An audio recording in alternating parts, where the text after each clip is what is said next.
The stars had always seemed silent to humanity. For centuries, Earth scientists pointed their most advanced equipment toward the heavens, listening intently for any sign of intelligent life. The silence was deafening. Commander Jun Park stood on the observation deck of the HMS Pathfinder, Earth's first true interstellar dreadnought. A marvel of human engineering, the vessel represented centuries of technological development and humanity's unquenchable thirst for exploration. "Commander, we've detected another civilization on the outer rim of the Cygnus system," reported Lieutenant Hannah Kim, her eyes never leaving her console.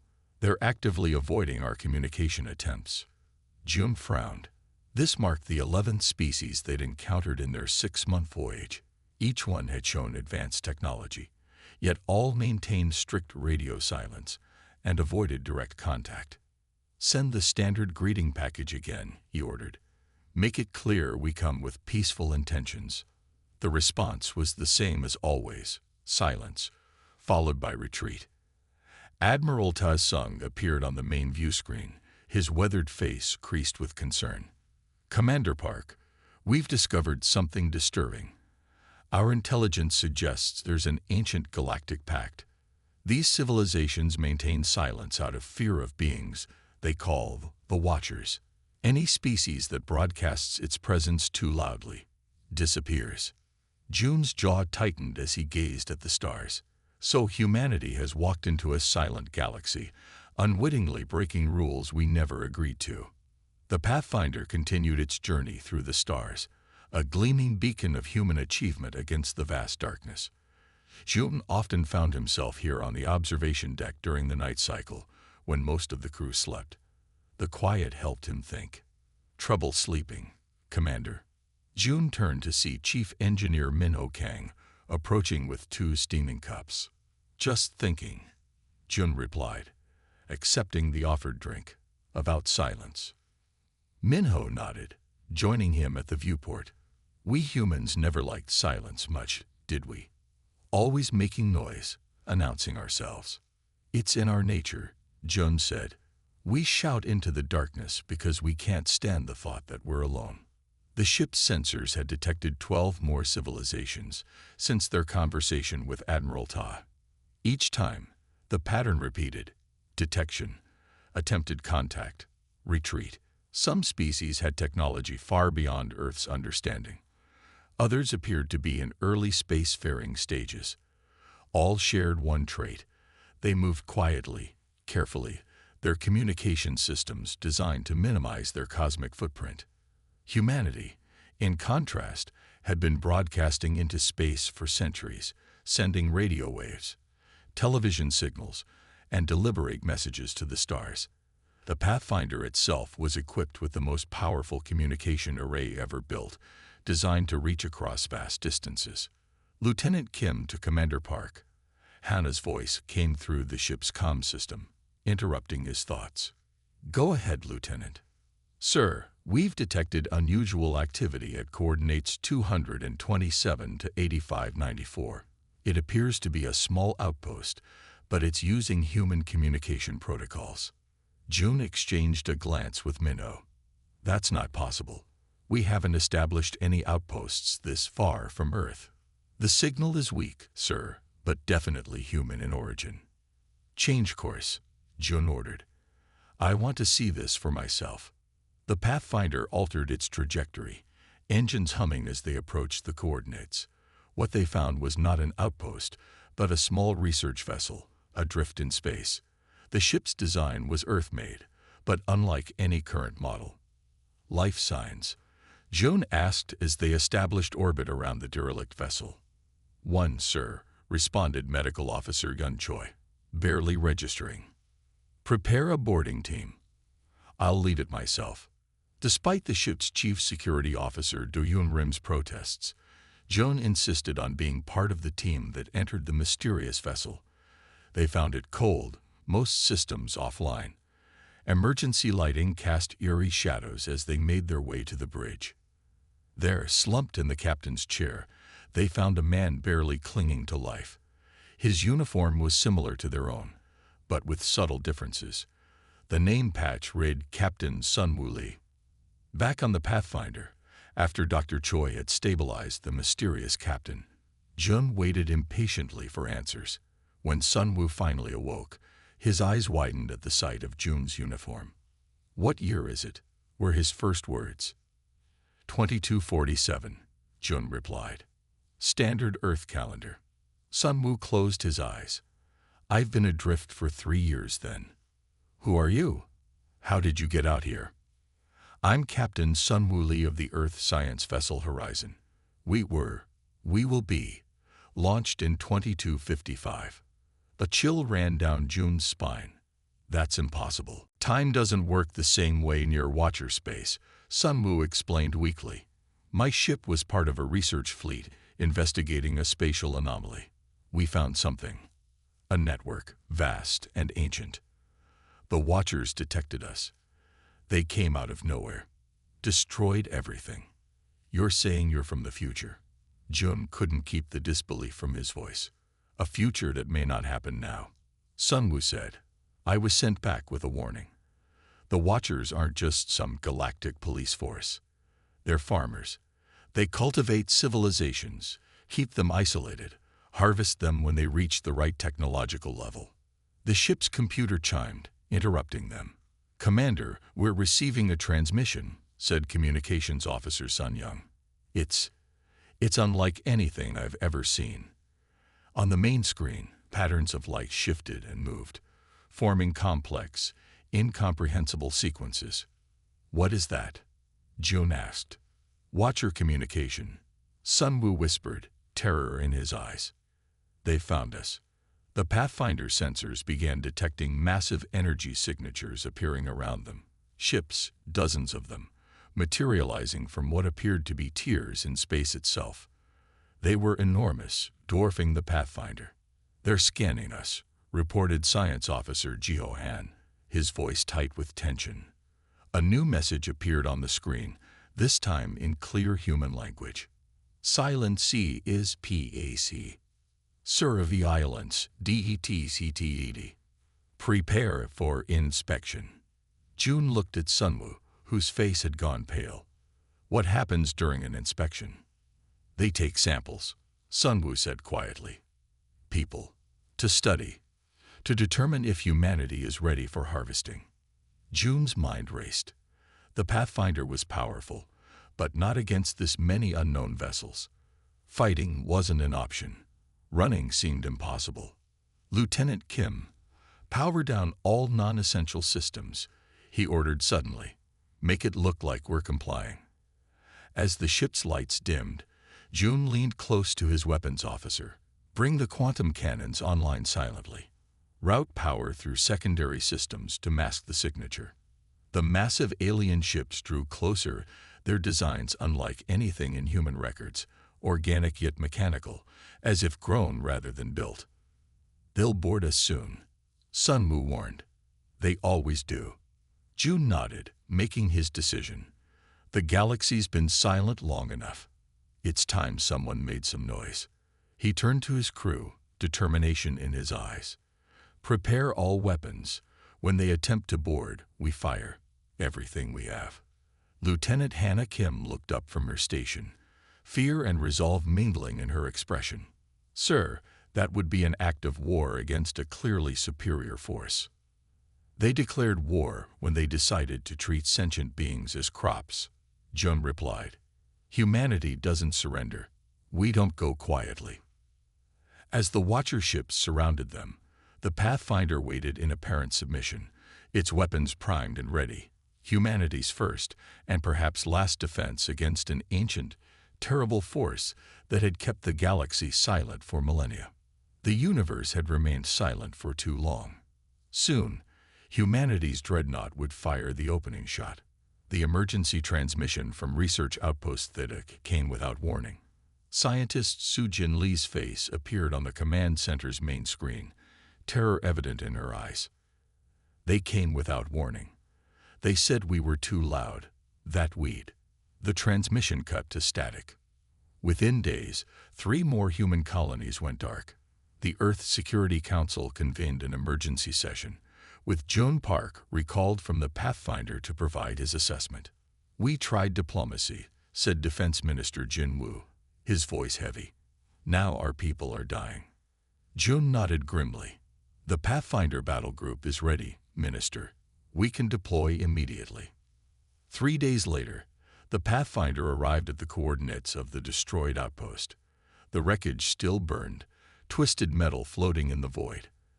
As they continued their investigation, long-range sensors detected a massive alien fleet systematically moving toward the next human settlement. "They're heading for New Seoul," said Hana, her voice barely a whisper. 80,000 civilians. June stood before the tactical display, watching the alien armada advance. Years of training had prepared him for difficult decisions, but never one like this. "Bring weapons systems online," he said finally. "Prepare to engage." The Pathfinder hummed as its massive weapons systems powered up. The crew moved with practiced efficiency, but Jun noticed the fear in their eyes. They had all seen the footage from Outpost Theta before the transmission cut. None of them would forget Sujin's face. Enemy fleet consists of 27 capital ships and approximately 40 smaller vessels, reported Tactical Officer Jun-Oh Kim. "Their technology appears similar to what we encountered near the anomaly." Jun's mind flashed back to their narrow escape from the Watchers. That had been one ship. Now they faced dozens. "Time until they reach New Seoul?" he asked. 6 hours at their current speed," replied Navigator Minji Kang. Jun activated the ship-wide communication system. "All hands, this is Commander Park. By now you've all heard about the attacks on our outposts. The beings responsible, the ones that call themselves the Watchers, are now heading toward New Seoul. We are the only line of defense between them and 80,000 civilians." He paused, letting his words sink in. "I won't lie to you. We are outnumbered and facing technology we don't fully understand. But humanity has never backed down from a fight when innocent lives were at stake. Today, we stand for all of humanity." As Jun finished his address, Communications Officer Do-Yeon Yoon turned from his station. "Sir, incoming transmission from Earth Command." Admiral Ta Sung's face appeared on screen. His expression was grim. "Commander, we've analyzed the debris from the destroyed outposts. These attacks were precise, methodical. They weren't just destroying our installations, they were harvesting people." Silence fell over the bridge as the Admiral's words sank in. "We've also decoded more of Captain Sunwoo's data from the future ship," Ta continued. "The Watchers have been doing this for millions of years. They seed worlds with life, allow civilizations to develop, then harvest them when they reach a certain technological threshold. And humanity has reached that threshold," Jun concluded. "Precisely. That's why the rest of the galaxy remains silent. Any species that survives learns to stay quiet or faces extinction." Jun's jaw tightened. "What are our orders, Admiral?" "Stop them, Commander, by any means necessary. 2 more battle groups are en route to your position, but they won't arrive for another 12 hours. You're on your own until then." After the transmission ended, Jun turned to his executive officer, Sung-Go Lee. "Options. We can't match them in direct combat," Sung-Go said bluntly. "But we have 2 advantages. They don't expect resistance, and our quantum weaponry operates on principles they may not understand. We need to buy time for the evacuation of New Seoul," Jun decided. "Lieutenant Hana, contact the colony. Tell them to begin immediate evacuation procedures." "Sir," interrupted Science Officer Geo, "I've been analyzing the Watcher ship movements. They're following a precise pattern. I believe they're setting up a containment field to prevent escape." Jun studied the tactical display. "Then we need to break that pattern. Plot an intercept course that will put us between their fleet and New Seoul. We'll make ourselves the more immediate threat." The Pathfinder's engines roared to life, pushing the massive Dreadnought toward the advancing alien armada. As they approached, the crew could see the Watcher vessels more clearly. They were organic in appearance, with surfaces that seemed to pulse with an inner light. "They've detected us," reported Juno. "They're adjusting course to intercept." June watched as the alien fleet changed formation, several ships breaking off to confront the Pathfinder, while the others continued toward New Seoul. "Sir, we're receiving a transmission from the lead watcher vessel," said Do-Yun. The message appeared as text on the main screen. "Return to your world. This harvest is CHEGULET. Resistance disrupts the CYCL. Send them our response," Jun ordered. "Tell them humanity is not their crop to harvest." The watcher ships continued their approach, showing no signs of slowing or changing course. "They're charging weapons," warned Juno. "Evasive maneuvers," ordered Jun. "Hold our fire until my command." The Pathfinder banked sharply as energy beams lanced from the lead watcher vessel, narrowly missing the human ship. The Dreadnought shuddered as a second beam grazed its port side. "Minimal damage to outer hull," reported Chief Engineer Minho. "Their weapons are powerful, but not as accurate as ours." Jun watched the tactical display, waiting for the right moment. The watcher ships were spreading out, trying to surround the Pathfinder. "Status of evacuation?" he asked. "New Seoul reports 15% of civilians loaded onto transports," replied Hana. "They need more time." "Then we'll give them time," Jun said firmly. "Target the lead vessel with quantum cannons. Fire when ready." The Pathfinder's main weapons powered up, blue energy gathering at the focusing arrays. When they fired, the beams cut through space in ways that defied conventional physics, striking the lead watcher ship before its defenses could respond. The alien vessel shuddered as the quantum energy disrupted its systems. Parts of its organic hull seemed to wither and die. "Direct hit," reported Juno, surprise evident in his voice. "Their shields couldn't block our quantum weapons." For a moment, the watcher fleet seemed to hesitate, as if shocked that their prey had not only fought back, but had actually damaged one of their ships. "They're regrouping," observed Sungho. "I think we surprised them." "Good," said Jun. "Let's surprise them again. Target their next two largest vessels. Fire at will." The Pathfinder's weapons fired again, striking two more watcher ships. One listed to the side, clearly damaged. The other seemed to absorb the impact better, its hull regenerating before their eyes. "They're adapting," warned Geo. "The quantum disruption effect won't work as well the second time." As if to confirm his words, the remaining watcher ships launched a coordinated attack. Energy beams from multiple vessels converged on the Pathfinder, overwhelming its defenses. The ship rocked violently as systems failed across all decks. "Hull breach on decks 5 through 8, shouted Minho over the alarms. "Emergency force fields holding, but we can't take another hit like that." Jun gripped his command chair as the ship stabilized. "Status of the New Seoul evacuation." 30% complete, Hana replied. "Sir, at this rate." She didn't need to finish. They all knew there wasn't enough time. Jun studied the tactical display, mind racing. The watcher ships were regrouping for another attack, their formation tightening. Meanwhile, the main fleet continued toward New Seoul, now just 3 hours away. "Sir," said Jiho suddenly, "I've been analyzing their attack pattern. Their ships communicate on a quantum level, which is why they coordinate so perfectly. But that connection might be their weakness." "Explain," ordered Jun. "If we reconfigure our quantum cannons to match their communication frequency, we might be able to disrupt their entire network rather than just damaging individual ships." Jun turned to Engineer Minho. "Can we do it?" Minho's fingers flew over his console. "Yes, but it would require channeling all our power into one massive burst. We'd be defenseless afterward." Jun made his decision. "Do it. We need to buy more time for those evacuees." As the crew rushed to implement the plan, Jun opened a channel to New Seoul.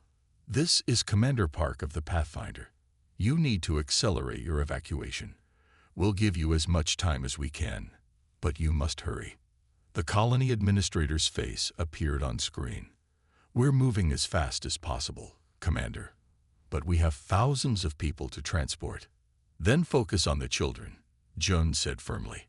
Get them out first. The Watcher ships were advancing again, weapons charging. The Pathfinder's shields were at minimal power, its hull damaged in multiple sections. Quantum reconfiguration complete, reported Minnow. Ready on your order. Jun took a deep breath. Fire. The Pathfinder's cannons discharged a single massive energy pulse that expanded outward in a sphere of blue-white light. When it reached the Watcher ships, it didn't damage them physically. Instead, their formations suddenly broke apart, ships drifting aimlessly or colliding with each other. It worked, exclaimed Jiho. We've disrupted their network.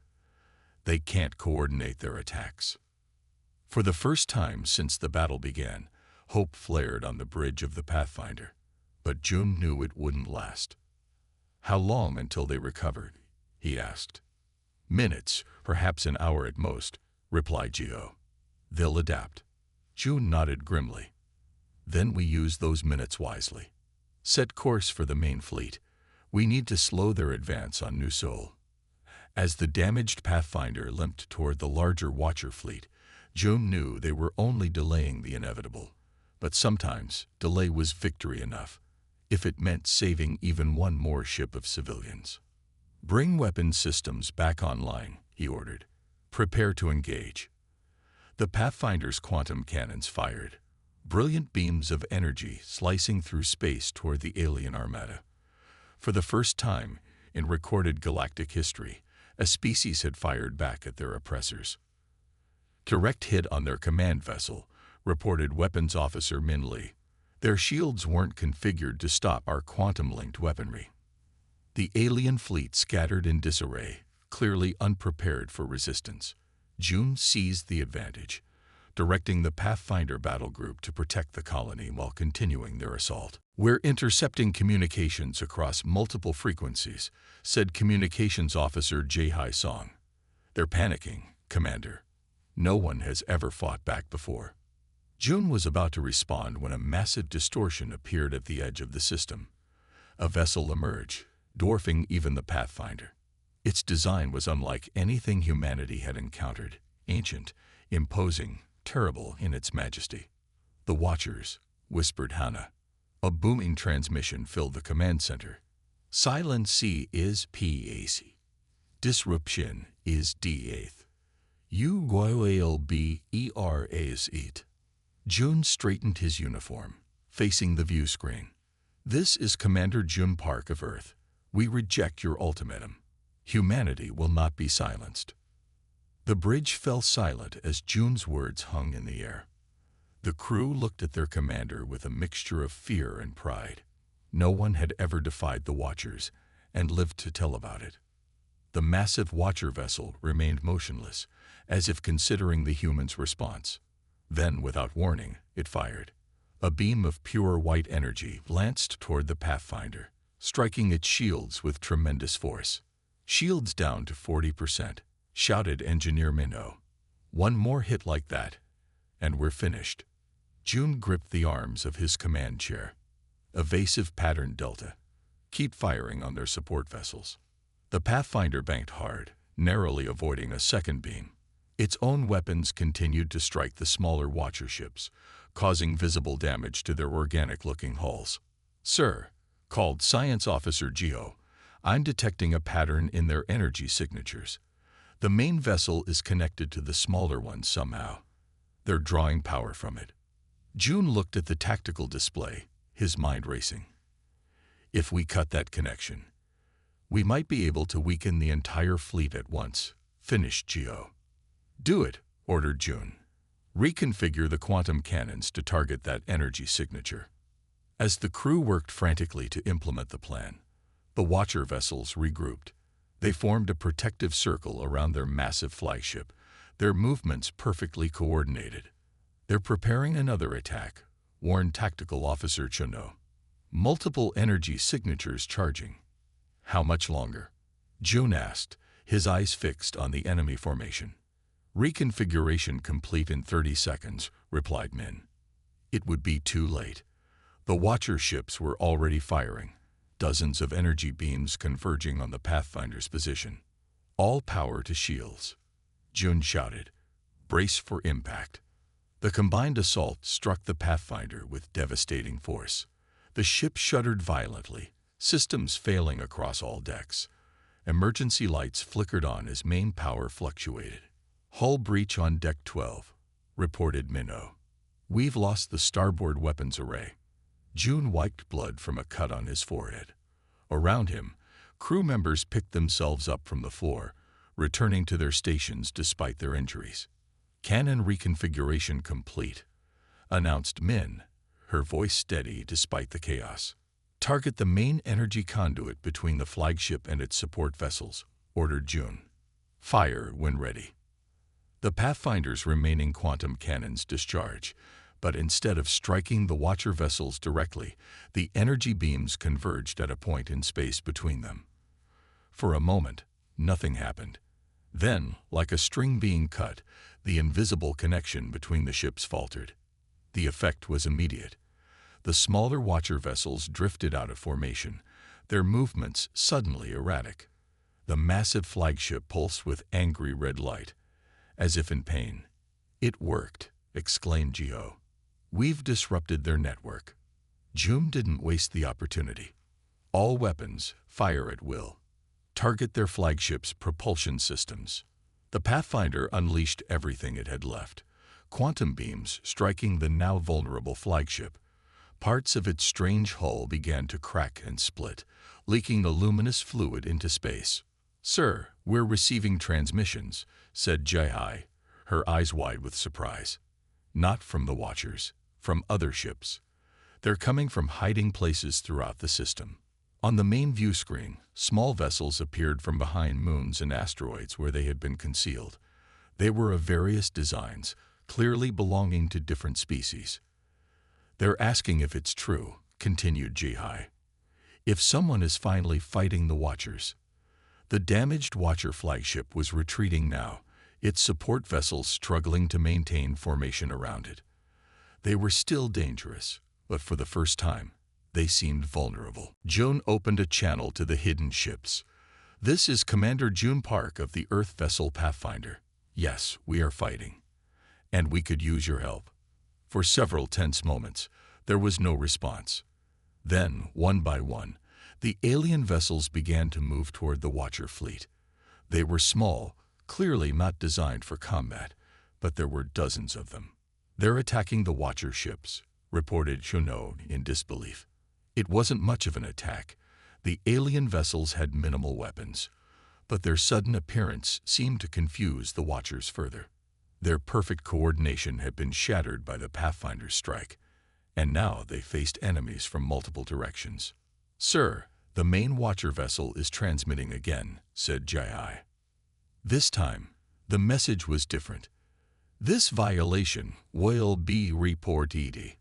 The harvesters will come." As quickly as it had appeared, the massive flagship vanished into another spatial distortion, leaving its support vessels behind. Without their leader, the remaining Watcher ships began to retreat in different directions. "They're running away," said Hana, disbelief in her voice. The bridge erupted in cheers, crew members embracing each other in relief and triumph. But Jun remained focused, watching the tactical display as the Watcher ships fled. "What did they mean by the harvesters?" asked Executive Officer Sungo. "I don't know," Jun replied grimly. "But I suspect we'll find out soon enough." As the celebration continued around him, Jun opened a channel to the alien vessels that had joined the fight. "This is Commander Park. Thank you for your assistance. We would like to establish communications." The largest of the alien ships responded, and a strange face appeared on the view screen. The being had 4 eyes and bluish skin, but its expression of cautious hope was unmistakably similar to a human's. "I am Tahoe, leader of the Nuldari people," it said in halting, clearly translated speech. "For 10,000 years, my species has hidden from the Watchers. We watched you fight. We saw you damage them. How is this possible?" "We're just stubborn," replied Jun with a tired smile. "Humanity doesn't like being told to be quiet." Tahoe's 4 eyes blinked in sequence. "There are others who will want to meet you." Species who have hidden for generations. The Watchers have kept us isolated, prevented us from forming alliances. Why? Asked June. Easier to harvest us one by one. Tahoe said simply. United, we might resist. As you have shown today. More alien vessels were appearing now, emerging from hiding places throughout the system. Ships of different designs, sizes, and technologies, all approaching the Pathfinder cautiously. Sir, said Jai, we're receiving transmissions from at least 8 different species. They all want to talk to the humans who fought back. June looked around at his damaged ship and injured crew. They had survived, barely, but they had struck a blow that might change the galaxy forever. Open channels to all of them, he ordered, and contact Earth. Tell them what happened here today. As the Pathfinder began emergency repairs, ships from species that had never before communicated gathered around it. The silence that had gripped the galaxy for millennia had been broken by a single shot from a human dreadnought. But June couldn't forget the Watcher's final message. The harvesters were coming. Whatever victory they had won today might be short-lived. Get our weapons back online, he told Minho quietly. I have a feeling we're going to need them. The engineer nodded grimly. Yes, sir. And sir, what we did today, it's going to change everything, isn't it? June looked out at the gathering of alien ships, species that had lived in fear for countless generations, now cautiously reaching out to one another. Yes, he said. For better or worse, the universe will never be silent again. The news of humanity's defiance spread quickly through the galaxy's hidden channels. Within weeks, representatives from 3 different species had made covert contact with the Pathfinder. We have lived in fear for generations, explained Delegate Dahyun, a tall, blue-skinned being whose species had been among the first to reach out. The Watchers have kept us technologically stunted, isolated, afraid to develop beyond certain boundaries. More species followed, impressed by humanity's courage. Commander Park found himself coordinating not just Earth's defense, but an impromptu coalition of previously subjugated species.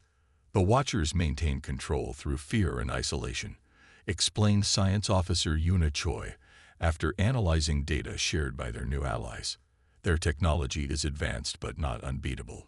They've simply never been challenged before. Earth's shipyards worked around the clock, producing more vessels like the Pathfinder.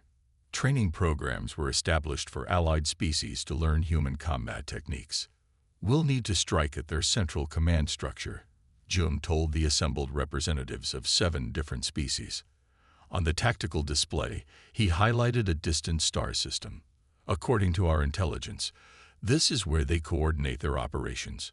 Around the table, beings who had lived in enforced silence for generations nodded in agreement. The time for whispering was over. The meeting room aboard the Pathfinder hummed with nervous energy. 7 alien species sat around the circular table, each different from the last. Some breathed different air mixtures through special masks. Others needed special chairs to support their unusual body shapes. All of them looked at Commander Jun Park with something he had never expected to see in the eyes of advanced alien civilizations: hope. The Naluri will provide 20 ships, said Delegate Dahyun, his 4 blue eyes blinking in sequence. Our vessels are small but fast.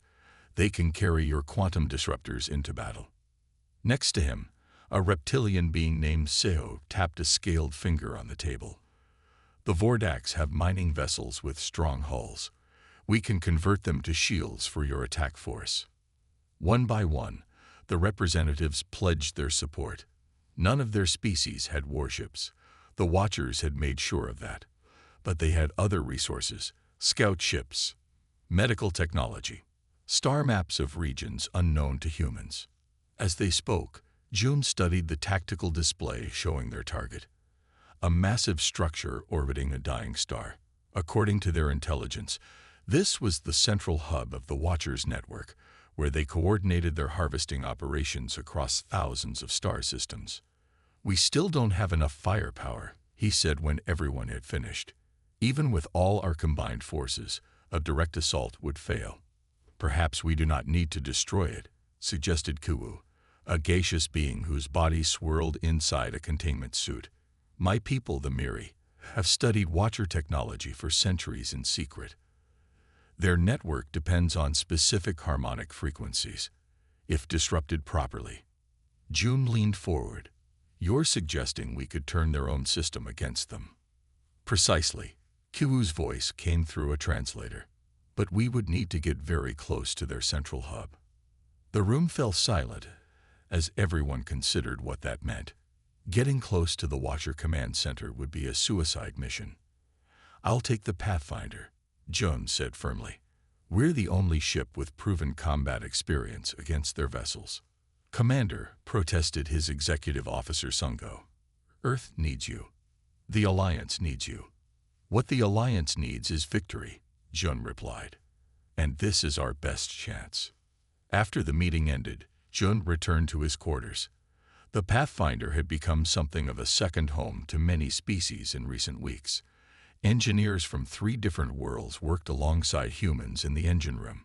Medical staff exchanged knowledge with alien healers. A soft chime announced a visitor.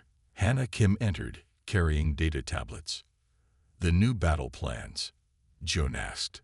She nodded. And messages from Earth. The Defense Council has approved your mission. And the other matter? Hannah hesitated. The new Dreadnoughts will be ready in time.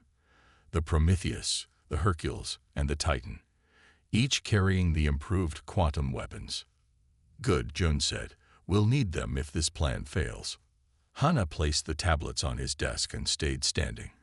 May I speak freely, sir? Jun nodded. The crew is afraid, she said. Not of fighting, but of what happens if we win. The Watchers mentioned harvesters. What if there's something worse out there? Something that even the Watchers fear. Jun had wondered the same thing. We can only fight one enemy at a time, Lieutenant. Right now, that's the Watchers. 3 days later, the strangest fleet ever assembled gathered at the edge of the Ta CD system. 53 ships from 8 different species of various sizes and designs. At their center was the Pathfinder, now bearing the scars of multiple battles, but still imposing with its reinforced hull and enhanced weapon systems. On the bridge, Jun addressed the combined fleet. For too long, the galaxy has lived in fear. Species that should have been friends were kept apart. Civilizations that could have helped each other were forced into silence. Today, we end that silence forever. The fleet moved out, using jump technology provided by the Naluri to travel through space faster than any human ship had gone before. They arrived at their target 2 days later, dropping out of jump at the edge of a dying star system. And there it was, the Watcher Command Hub. A massive ring-shaped structure orbiting a red giant star. Around it patrolled dozens of the organic-looking Watcher vessels. They've detected us, reported Tactical Officer Chuno. Watcher ships moving to intercept. All vessels, battle formation, ordered Jun. Remember the plan. Our allies provide cover while we push through to the command hub. The battle began immediately. Watcher vessels surged forward, firing energy weapons that lit up space. The Allied fleet broke into smaller groups, using tactics developed by human strategists, but executed with technologies from multiple worlds. Naluri ships darted between larger Watcher vessels, their speed making them hard to target. Vordax mining ships absorbed tremendous damage, protecting the more vulnerable craft behind them. Human vessels, now equipped with quantum disruptors shared across the fleet, targeted the weak points identified by their alien allies. On the Pathfinder's bridge, Jun directed the battle, guiding the fleet toward their target. Status of the penetration team, he asked. Ready, sir, replied Sungo. Miri engineers have finished calibrating the disruptor device. Begin our approach, Jun ordered. All ships provide covering fire. The Pathfinder surged forward, pushing through the defensive line of Watcher vessels. It took heavy damage, parts of its hull glowing red from energy impacts. But it kept moving, covered by the combined fire of its allies. We're within range of the command hub, announced Science Officer Yuna, detecting powerful energy signatures. Suddenly, A transmission cut through all communication channels. The voice was deep, resonating, unlike the mechanical messages they had received before. Your resistance is unpreceded. Curious. On the main view screen, a figure appeared. It was vaguely humanoid, but with features that seemed to shift and change as they watched. This was not a recording or a translation. It was a watcher, communicating directly. Explain your deed of IANC. No harvest, haze, EVE or FOUGG back. June stepped forward. We are not your harvest. No species should be. We fight because it's our nature to resist oppression. The figure tilted its shifting head, fascinating. Your kind has POTENTILBYONDTHCYCL. Perhaps NARRANGMENT. No deals, interrupted June. No arrangements. Your dominance over this galaxy ends today. The figure's form rippled with what might have been anger. Then you will be eliminated. The harvesters will. Now, shouted June. The Miri device activated, sending carefully calibrated frequencies toward the command hub. The effect was immediate. The structure's lights flickered, and the watcher on screen contorted in apparent pain. It's working, exclaimed Yuma. The hub's defenses are failing. The watcher ships surrounding them suddenly broke formation, their movements becoming erratic and uncoordinated. Without the central control of the hub, they couldn't maintain their network. All ships target the command hub, ordered June. Fire everything you have. The combined fleet unleashed a barrage that would have been impossible weeks earlier. Weapons of different designs, from different worlds, all focused on a single target. The command hub's outer ring began to fracture under the assault. On screen, the watcher figure was breaking apart, its form destabilizing. UTANOT what you have done. The harvesters will kill Anani now. They will CLEANSE. The transmission cut off as the command hub's central core exploded in a blinding flash of energy. The shockwave rippled outward, passing harmlessly through the Allied ships, but causing the watcher vessels to break apart. In the silence that followed, the Allied fleet regrouped around the Pathfinder. Damage reports came in from all ships, but casualties were lighter than expected. The watchers, so dependent on their central network, had fallen quickly once it was compromised. Communications channels filled with cheers and celebrations in dozens of alien languages. Species that had lived in fear for countless generations were tasting freedom for the first time. In his command chair, June allowed himself a small smile of satisfaction. But he couldn't forget the Watcher's final warning. The harvesters, whatever they were still out there. Lieutenant Hannah, he said quietly, send a message to Earth. Tell them we've won this battle. But the war may just be beginning. As the Allied fleet set course for home, ships of different designs flying side by side, June looked out at the stars. For millions of years, they had witnessed a galaxy kept artificially silent. Now they would hear the voices of united species working together, no longer whispering in fear, but speaking proudly as equals. The alliance of the oppressed had found its voice, and the galaxy would never be the same again. The final battle unfolded around a massive space station orbiting a dying star, the central hub of the Watcher's domain. The Allied fleet, led by the Pathfinder and 5 other Earth dreadnoughts, engaged the ancient defense systems.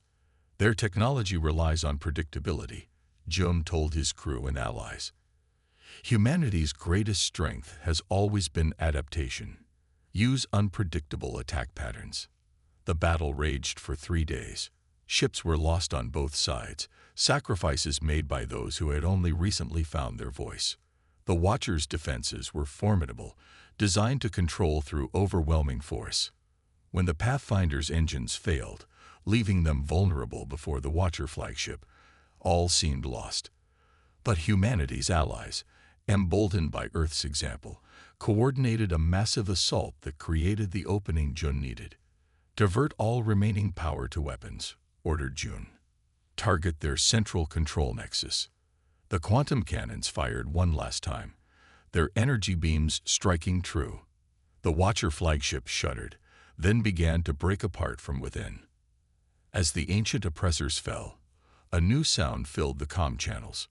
Voices, thousands of species, broadcasting freely for the first time in millennia, their signals filling the once silent void with greetings, questions, music, stories. 6 months later, Commander Jun Park stood in the newly established Galactic Council chambers on neutral territory. Representatives from over 30 species had gathered to sign the founding charter of a new interstellar alliance. "We come from different worlds, with different histories," Jun addressed the assembly. "But we share a common future, one where every voice deserves to be heard." The universe, silent no more, buzzed with the voices of countless species finally free to speak. The dying star cast an eerie red glow across the battlefield. 6 Earth dreadnoughts, Pathfinder, Prometheus, Hercules, Titan, Thunder, and Valiant, formed the front line of the most diverse fleet ever assembled. Behind them, hundreds of ships from 23 different species prepared for the final assault on the Watcher's central hub. On the Pathfinder's bridge, Commander Jun Park studied the massive space station. It hung in space like a metal spider, its legs extending outward to form a web of defense platforms. Around it swarmed countless Watcher vessels, their organic hulls pulsing with energy. "All ships report ready, Commander," said Lieutenant Hannah Kim, her uniform bearing the marks of multiple battles. Like everyone on the bridge, she had been changed by the past months of war. June nodded. "Open a channel to all Allied vessels." When the connection was established, he spoke clearly and calmly. "This is Commander Park. For too long, the Watchers have kept us separated and silent. They believed that predictability was safety, that if we all followed their rules, we would survive. But at what cost? Today, we show them humanity's greatest gift to the galaxy, our unpredictability. Attack patterns will be random and constantly changing.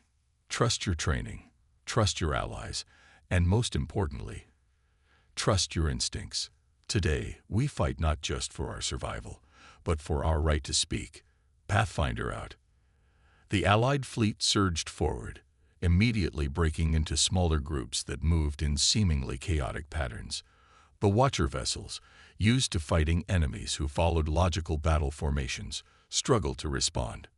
"They're trying to adapt," reported Tactical Officer Chunno. "Their formations are shifting." "That's the plan," replied June. "Keep changing our attack vectors. Don't give them time to predict our movements." The first day of battle saw significant gains. The Allied fleet pushed through the outer defenses, destroying dozens of Watcher vessels. But as night fell, by the fleet's shared time, the Watchers began to adapt. New ships emerged from the central hub, these with faster response times and more powerful weapons. "They're learning," said Science Officer Yuna during the officers' briefing. "Their artificial intelligence is analyzing our unpredictability and developing counter-strategies." "Then we change our approach," Jun decided. "Signal all ships.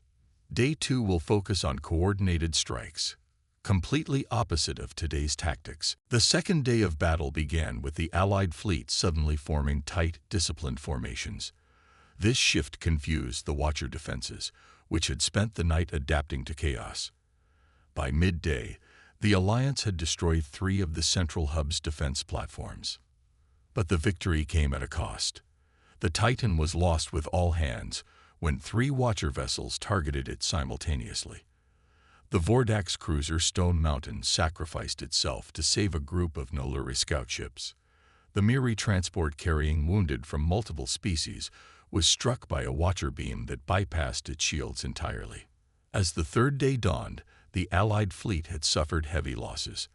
The Pathfinder itself was heavily damaged, its hull breached in multiple sections.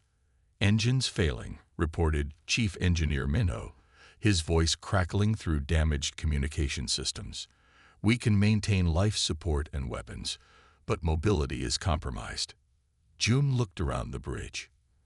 Emergency lighting cast shadows across the faces of his crew. Many stations were manned by officers from allied species, filling in for injured humans. "Status of the other dreadnoughts?" he asked. "Hercules and Valiant are still operational," replied Hannah. "Prometheus is heavily damaged. Thunder is providing cover for the wounded ships retreating from the battlefield." Through the view screen, June could see the central hub. They were so close, yet still out of effective weapons range. And now, with engines failing, the Pathfinder was a sitting target.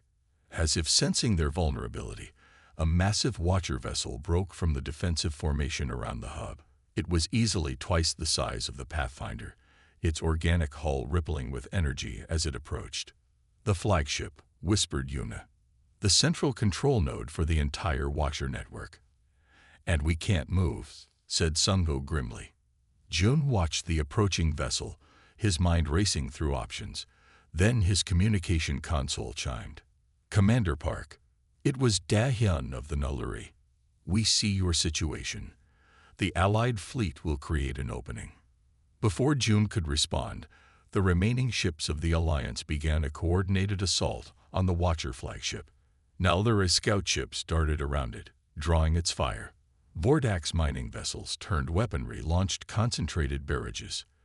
The remaining Earth dreadnoughts pushed forward, their quantum cannons blazing.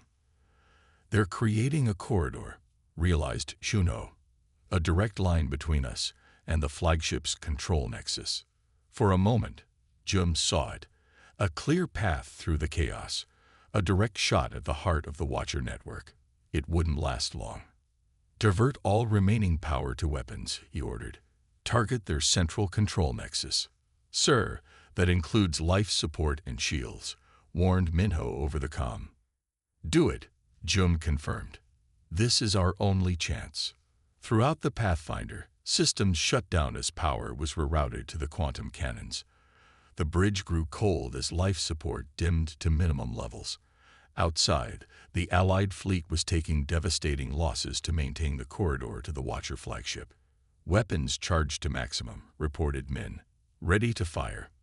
June took a deep breath of the increasingly thin air. Fire.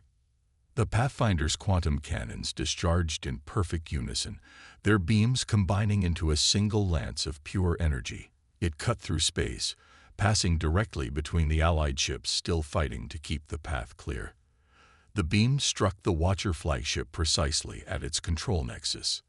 For a moment, nothing happened. Then the flagship's hull began to crack, lines of brilliant light spreading across its surface like lightning. The cracks widened, revealing a core of pulsing energy that suddenly destabilized. The Watcher flagship didn't explode. It collapsed, folding in on itself in a way that defied physics. As it disappeared, a shockwave of energy spread outward, washing over the battlefield. When it reached the Allied ships, it passed through them harmlessly. But when it touched the Watcher vessels, they simply stopped. Their organic hulls ceased pulsing, their weapons powered down, their coordinated movements ended. In the silence that followed, a new sound began to fill the communication channels. It started as a few isolated signals, then grew into a chorus of voices, thousands of them, from species across the galaxy, broadcasting freely for the first time in millennia. "We're receiving transmissions from systems we didn't even know were inhabited," said Jai, tears in her eyes as she listened to the flood of communications. "They're thanking us. Some of them have been hiding for thousands of years." As emergency systems came back online and repair teams worked to stabilize the Pathfinder, June listened to the voices filling the void. Languages no human had ever heard, music from cultures that had developed in isolation, stories being shared across star systems for the first time. 6 months later, the Great Hall of the newly built Galactic Council Chamber was filled with representatives from over 30 species. The building stood on an artificial habitat in neutral space, designed with environments suitable for all member species. Commander June Park, now wearing the formal uniform of Earth's diplomatic corps, stood before the assembled delegates. The injuries from the final battle had healed, though he still walked with a slight limp. "We come from different worlds, with different histories," he addressed the assembly. "But we share a common future, one where every voice deserves to be heard." As the representatives signed the founding charter of the new alliance, communications arrays across the galaxy broadcast the ceremony to billions of beings on thousands of worlds. Questions were asked and answered, cultural exchanges began, and music from 100 different species played across channels that had been silent for too long. In orbit above Earth, the Pathfinder, repaired, upgraded, and now serving as a training vessel, prepared to take the first class of multi-species cadets on their maiden voyage. On its bridge, a plaque had been installed bearing the words that had changed the galaxy.